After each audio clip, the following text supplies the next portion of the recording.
Hello everyone and welcome back to another new video. আশা করি তোমরা সকলে খুব ভালো আছো আর সুস্থ আছো। গত ভিডিওতেই তোমাদের সাথে শেয়ার করেছিলাম যে আমরা চলেছি নর্থ বেঙ্গলে সবুজে ভরা বর্ষার পাহাড়কে আবারও নতুন করে দেখতে। আজকের ভিডিওতে থাকবে এনজেপি থেকে দার্জিলিং পর্যন্ত আমাদের রোড ট্রিপ, আর সাথে রাস্তার এখন কেমন কি অবস্থা রয়েছে তারও অনেক রকমের ইনফরমেশন। তো ভিডিওটার সাথে অবশ্যই থেকো।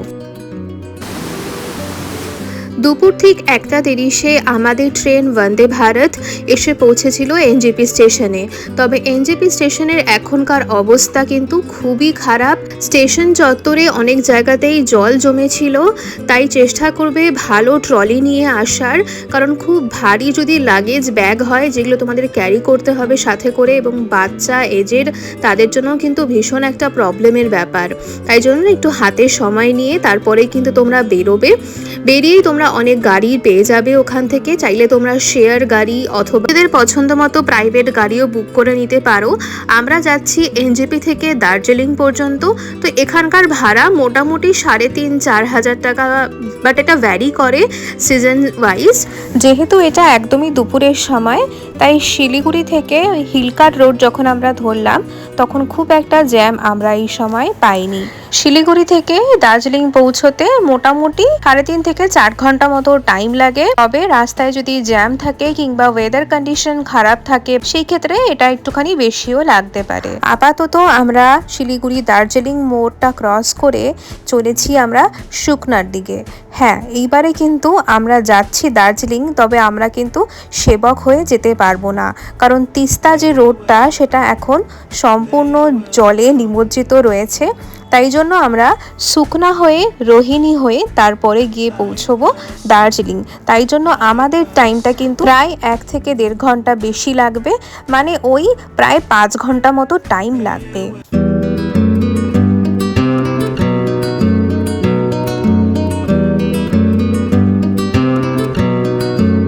সুকনা ফরেস্টের মধ্যে দিয়ে বয়ে চলেছে সুকনা রিভার।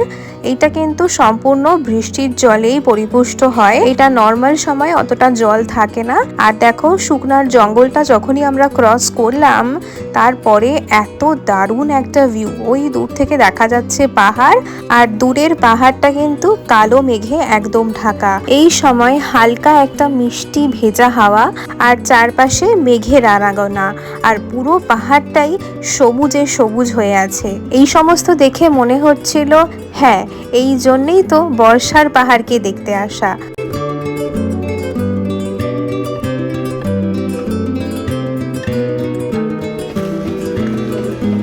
পিছনে আমাদের পাহাড়।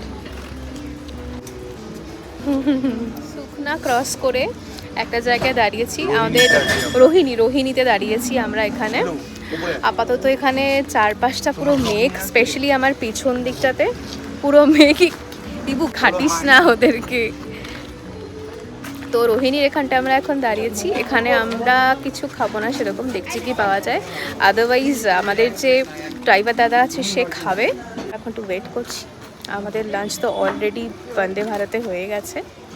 প্রত্যেকবার যখন পাহাড়ে আসি এই একটাই দৃশ্য আমাদের চোখে আসে, সেটা হলো এই অবলা প্রাণীগুলো। যেখানেই যাই ওরা পেছন পেছন ঠিক দেখে দেখে চলে আসে। পাহাড়ের মানুষরাও যেরকম ভীষণ ডাউন টু আর্থ, একদম মাটির মানুষ হয়, এই অবলা প্রাণীগুলোও কিন্তু একদম তাই হয়। আর দেখো, আমি পাহাড়ে এসেছি মানেই কিন্তু আমার ফুল গাছপালা এইগুলো দেখা শুরু হয়ে গেছে। আর এখন দেখো চারপাশটা একদম মেঘে ঢেকে গেছে। দেখতে দেখতে মেঘের মাঝে বৃষ্টি এসে গেছে।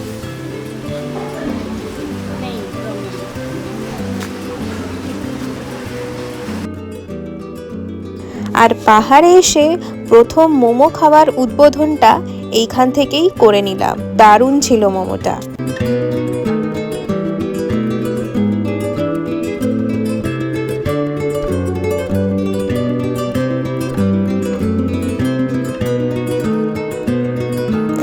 রোহিণী ক্রস করার পরপরই কিন্তু শুরু হলো মুষলধারে বৃষ্টি।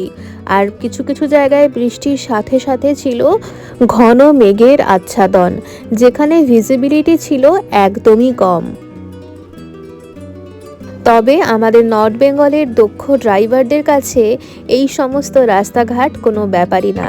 তারা ভীষণই ডিসিপ্লিনের সাথে এবং সতর্কভাবে আমাদের মতো পর্যটকদের তাদের গন্তব্যে পৌঁছে দেওয়ার কাজ প্রতিনিয়তই করে চলেছে। তাই পর্যটকদের চিন্তা করার কোনো কারণ নেই। আমরা শুধুমাত্র এই সুন্দর মনোমুগ্ধকর ভিউটাকে এনজয় করতে করতে এগিয়ে চলবো।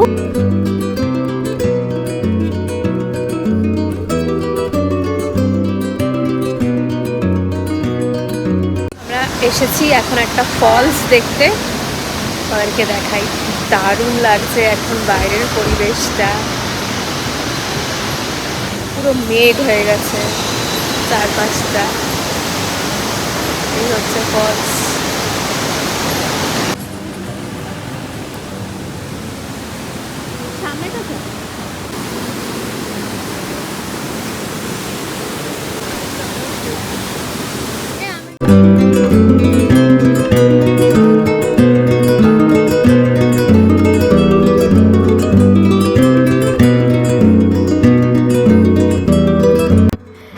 হ্যালো এভরিওয়ান, চলে এসেছি আমরা এখন আমাদের দার্জিলিংয়ের হোটেলে। তো হোটেলের রুম ট্যুরটা এখন তোমরা দেখে নাও। এখন আমরা রয়েছি হোটেল সিনক্লেয়ার্স দার্জিলিংয়ে। আমাদের রুম নাম্বার 305, আর রুমটা কিন্তু অনেকটাই স্পেশিয়াস। রুমে ঢোকা মাত্রই দেখো সুন্দর রয়েছে একটা ক্যানভাস, যেখানে পেন্টিংটা কিন্তু খুব সুন্দর একটা রয়েছে আর রুমের এস্থেটিকের সাথে একদম ম্যাচড। এখানে একটা টেবিল মতো রয়েছে, আর সিটিং এরিয়াও বলতে পারো। এরপর রয়েছে একটা কাবার্ড, একটা সাইড টেবিল আর বড় সড়ো একটা বেড রয়েছে, যেখানটা একটু মেসি, তো প্লিজ এটাকে একটু ইগনোর করো। একটা সুন্দর টিভি ক্যাবিনেটের সামনেও একটা সুন্দর রাখার জায়গা আছে জিনিসপত্র, যেখানে টুকটাক জিনিসপত্র রাখা যায়। আর রুমের ঠিক এই পাশটাতেই রয়েছে একটা বড় সড়ো মিরর, আর মিররের সামনে এখানে রাখো সমস্ত চায়ের কিট যা যা হয় আর কি সমস্ত। এছাড়াও রয়েছে এখানে আরও একটা সিটিং অ্যারেঞ্জমেন্ট, আর এদিকেও একটা টেলিফোন, আর সাথে সাইড টেবিল একটা রয়েছে। আর এই রুমটার কিন্তু এস্থেটিকটা খুব সুন্দর, একটা কোজি মতো ভাইবও আছে। এই রুমে ব্যালকনি নেই, কিন্তু রয়েছে বড় সড়ো একটা জানলা, যেই জানলাটা দিয়ে কালকে সকালবেলার ভিউটা আরও ভালো দেখা যাবে। তবে এখন রাতের অন্ধকারে যেটা দেখা যাচ্ছে তোমাদেরকে একটু দেখাই। আমাদের রুম থেকে কিন্তু দার্জিলিংয়ের যে ক্লক টাওয়ারটা ওটা সম্পূর্ণভাবে ভিজিবল হয়। সকালে আরও একবার দেখিয়ে দেবো তোমাদের। আর লাস্টে দেখাচ্ছি ওদের ওয়াশরুমটা ভীষণ বড় নয়, ছোটোর মধ্যেই, তবে সমস্ত রকম অ্যামেনিটিসই কিন্তু রয়েছে। মেনলি 24 আওয়ার্সে এদের কিন্তু গরম জল অ্যাভেলেবেল, আর এর সাথে ডেন্টাল কিট, শাওয়ার জেল, এছাড়াও রয়েছে সোপ, টাওয়ালও বেশ সুন্দর করে পরিষ্কার পরিচ্ছন্নভাবে দেওয়া রয়েছে। আর এদের কিন্তু ড্রাই আর ওয়েট এরিয়াটা সেপারেট করা, যেটা বেশ ভালো, যে পুরো ওয়াশরুমটা জল হয়ে যায় না আর কি। আর এখানে শ্যাম্পু আর কন্ডিশনারটা এরকমভাবে সেট করা রয়েছে, আর এখানে একটা বডি লোশনে রয়েছে। এছাড়াও একটা কিন্তু হেয়ার ড্রায়ারও রয়েছে, যেটা খুব ভালো লাগলো। তো দেখে নিলে আমাদের হোটেল সিনক্লেয়ার্সের রুম ট্যুরটা। তবে এইখানে আসার সময় আমরা কিছু চ্যালেঞ্জেস ফেস করেছি। তার মধ্যে সবথেকে অন্যতম হলো এদের রাস্তাটা ভীষণ স্লোপি, যেটা দিয়ে আমরা আসতে পারছিলাম না গাড়ি নিয়ে, তো আমাদের পুরোটাই হেঁটে আসতে হয়েছে। তো আমাদের জন্য তো ওকে, বাট যারা খুব এজেড পারসন, যেরকম আমরা আমাদের বাবা মাদের নিয়ে এসেছি, মামুনি এসছে আমাদের সাথে, তো তাদেরকে নিয়ে একটু এতটা উপরে উঠে আসাটা একটু প্রবলেমের ব্যাপার। তো যখন আসবে অবশ্যই ফোনে জিজ্ঞাসা করবে যে রাস্তাটা কেমন আছে হোটেলে আসার, এবার কল করে নেবে আসার সময়। বাস এই আর কি, এখন আমরা দেখছি কি করি না করি। আপাতত আজকের ভিডিওটা এখানেই শেষ করছি। যদি আমরা এরপরে যাই আমাদের ম্যালে, সেখান থেকে ভিডিও আবার আমি একটুখানি শেয়ার করে দেবো তোমাদের সাথে। চলো।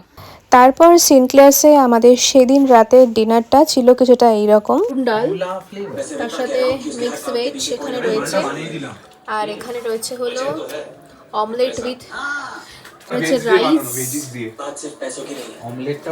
এদিকে রয়েছে একটা চিলি ফিশ, সাথে ওরা কমপ্লিমেন্টারি হিসেবে পাপড় দিয়েছে, আর দিয়েছে স্যালাড। আমাদের রাতের ডিনার, যেটা অসম লাগছে আমাদের আপাতত দেখতে। খেতে পারবো আমরা জানি না, দেখা যাক কতটা খেতে পারি। তো এই ছিল হলো আমাদের দার্জিলিংয়ে ফার্স্ট নাইটের এক্সপিরিয়েন্স। পরের ভিডিওতে তোমাদেরকে ঘুরে দেখাবো দার্জিলিংয়ের কিছু ফেমাস সাইট সিন, আর সাথে বর্ষার দার্জিলিংয়ের শোভা তো রয়েছে। তাহলে আজকের ভিডিওটা এই পর্যন্তই থাকছে, দেখা হচ্ছে আবার পরে একটা নতুন ভিডিওর সাথে। ততক্ষণের জন্য সাবস্ক্রাইব টু আওয়ার চ্যানেল।